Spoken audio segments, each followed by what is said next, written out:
People all over the world have grown up hearing stories and watching movies about vampires. While many are considered classics, there have been some bad stories too. The best of some of these stories may be Dracula by Bram Stoker. A common theory is that Stoker's Dracula is inspired by Vlad the Impaler. Vlad the Impaler's real name was Vlad Tepes, but he was also known as Vlad the Third and Vlad Dracula. But before we learn about Vlad, we have to set up some background.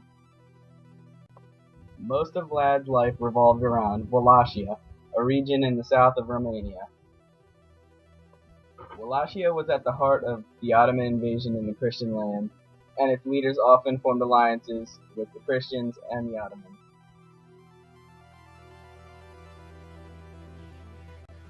In Wallachia, nobles called boyars were second only to princes.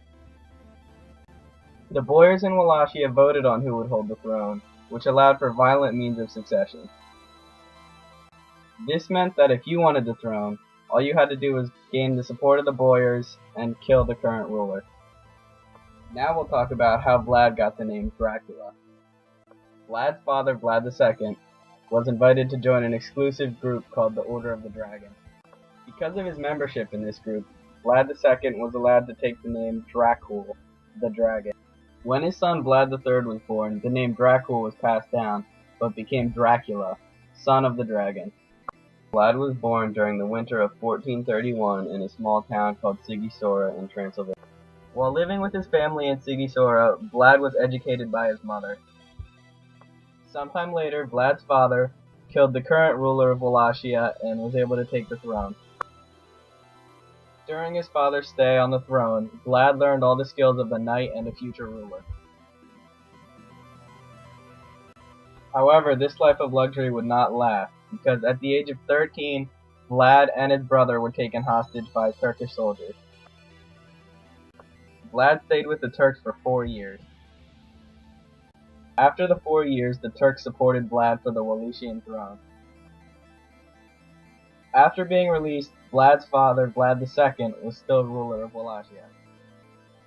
However, this would not last for long, because in 1448, both Vlad's father and his brother were assassinated by rival boyars. These boyars were supporters of Vladislav II. This betrayal enraged Vlad and made him want the throne even more. Later, while Vladislav II was fighting in the Balkans, Vlad took the opportunity to seize the Wallachian throne. However, this reign would be short-lived because 2 months later, Vladislav II returned and took back the throne. Since Vlad had failed to hold the throne with the help of the Turks, he decided to ally with the Hungarian forces. Vlad chose to ally with the Hungarians because their king, Ladislaus V, also disliked Vladislav II, the ruler of Wallachia. Several years later, after the fall of Constantinople in 1453, Vlad became the Voivode or warlord of Wallachia. It was during this time period that he would earn the name the Impaler. One of his first acts as the new ruler was made in an effort to control the boyars who opposed him. It is said that one day he invited all of his rival boyars to a feast to welcome in his new reign. But upon their arrival, he had each of them killed and their bodies impaled. Not only was this meant to control the boyars, but it also helped root out their allies. Many of these allies were wealthy merchants who Vlad also had impaled. His next act as ruler was one of defiance against the Ottoman Empire. This was seen in his decision to stop paying taxes to the Ottomans. This action upset the Ottomans, who later sent envoys to meet with Vlad over the issue. What actually happened after the Ottoman envoys arrived is still debated by historians today. However, one thing they agree on is these envoys never returned from the meeting. The most widely accepted version of this story is that when the envoys arrived at Vlad's castle, they refused to remove their turbans when asked to. Vlad saw this as an act of disrespect and made sure that they could never remove their turbans again. The way Vlad achieved this was to nail the turbans of each of the envoys to their head, killing them and making it so they could not be removed. Next, we will talk about what is perhaps the most famous event in Vlad's reign. This occurred when the Sultan of the Ottomans attempted to invade Wallachia and reach the capital. When the Sultan arrived, he found a forest of impaled prisoners of war. This sight was so horrid that even the Sultan became sick when he saw it.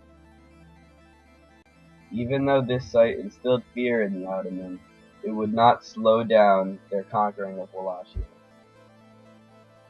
After the Ottomans took over, Vlad went into exile in Hungary, where several years later he was captured and held prisoner for many years. During this time, Vlad's brother Radu assumed the throne of Wallachia, until he died later in 1475. After seeing what it was like with a different ruler, the boyars who once opposed Vlad now called for him to be the voivode again. With their support, it only took Vlad 1 year to again become the ruler of Wallachia. This reign, like his first, would be very short-lived. 1 or 2 months later, the exact time is actually unknown, while Vlad was marching to battle with some of his loyal bodyguards, they were surrounded by Turkish soldiers who killed all of them. They repaid Vlad for his many atrocities when in one final act of brutality, they decapitated him. This could be seen as a fitting way for someone who was as violent as Vlad to have died.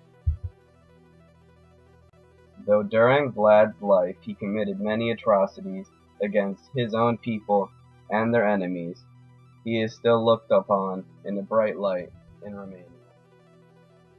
For the most part, he is looked back upon as a just but strict leader. Now to readdress the theory of Vlad being the inspiration for Bram Stoker's Dracula. Though there are strong similarities between the two's name, geographic location, and thirst for blood, there is very little actual evidence supporting that Bram Stoker even knew about Vlad the Impaler while writing the book Dracula. You might be wondering, if there's no connection, how could something so similar have been thought up by Stoker?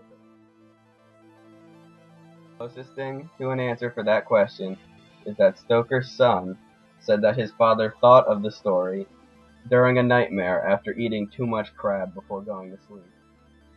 Even though he was not the inspiration for one of the most famous books of all time, Vlad should still be considered an important part of history and something that most people should know about. Thank you for watching my video.